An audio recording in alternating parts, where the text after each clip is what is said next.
Hello there again. My name is Carol Astbury, and today I'd like to talk to you about rituals, symbols, cultural inclusions and traditions that you might include in your ceremony. Have you been to a wedding ceremony lately and found that perhaps, although it was very nice and you enjoyed spending that time with people you cared about, that you came away feeling just a little bit dissatisfied, thinking, well, that was sweet, but I've seen that all before. I'm sure that's not something that you would want your guests leaving your ceremony and feeling that they were a little bored with the ceremony because it lacked that little extra that might make it so very special and memorable. I'm sure that's what you want to achieve in your wedding ceremony, a ceremony that has your own personal touch to it, so that it becomes something which is very personally rewarding and deeply emotionally important to you, something that your guests will walk away from thinking that they've experienced something quite unique and marvellous. After all, they are all there because they love and care about you and want the very best for you. So enhancing your ceremony with the idea of including a ritual or symbol into the ceremony is a very good idea. Now, what are these things? Well, for instance, symbols are things that you can use in your ceremony which do not perhaps necessarily require any specific wording. Let's think about a wedding on the beach, for instance. What would be symbols you could use there? Well, shells come to mind straight away. Perhaps making a circle or a large love heart in the sand with shells. Perhaps your bridesmaids could pop down and do this for you a little earlier, or you could ask a couple of close friends to do it before the ceremony starts. People love being involved in ceremony in any way, and I'm sure they'd be delighted if you asked them. The beautiful circle or heart that they prepare on the sand might be something you could both step into when you say your vows to each other. That's a good use of symbol. There are lots of standard symbols, of course, that are used without us even thinking about them. Things like the wedding veil, wedding rings, the cake, choice of rings, all those kinds of things are symbols in their own right. But we can take those a step further. Here's an example: warming of the rings, which is a beautiful ritual that you can use in your ceremony.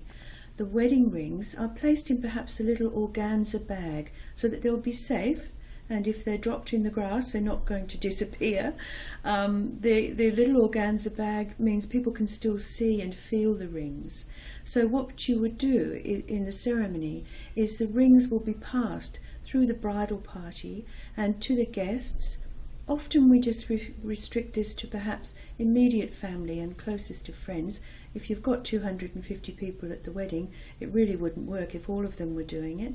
So perhaps just the immediate family would hold the rings in their little organza bag in the palm of their hands, and the celebrant or the officiant would instruct them to send a blessing of love to the rings as they're warming them in their hands. So they're passed from person to person, eventually retrieved by the best man, and then more words are spoken as the couple exchange their rings imbued with the love and blessings of their family. It's a wonderful way of bringing people into the ceremony. Now, there are lots of other things we can think about. There are things like unity ceremonies, where perhaps a good example of a very popular unity ceremony is where 3 candles are used in the ceremony.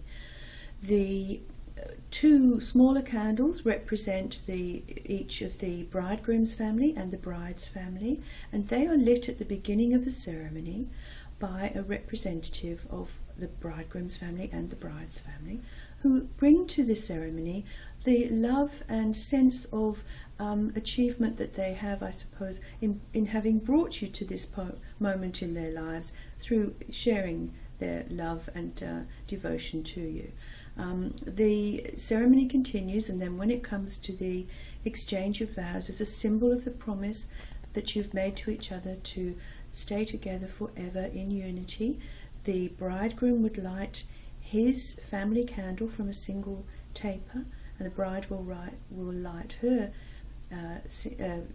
from her family candle, will light another single taper, and then together with the two burning tapers, a nice central candle, usually decorated beautifully, is lit together by the couple, and this symbolises their unity in marriage.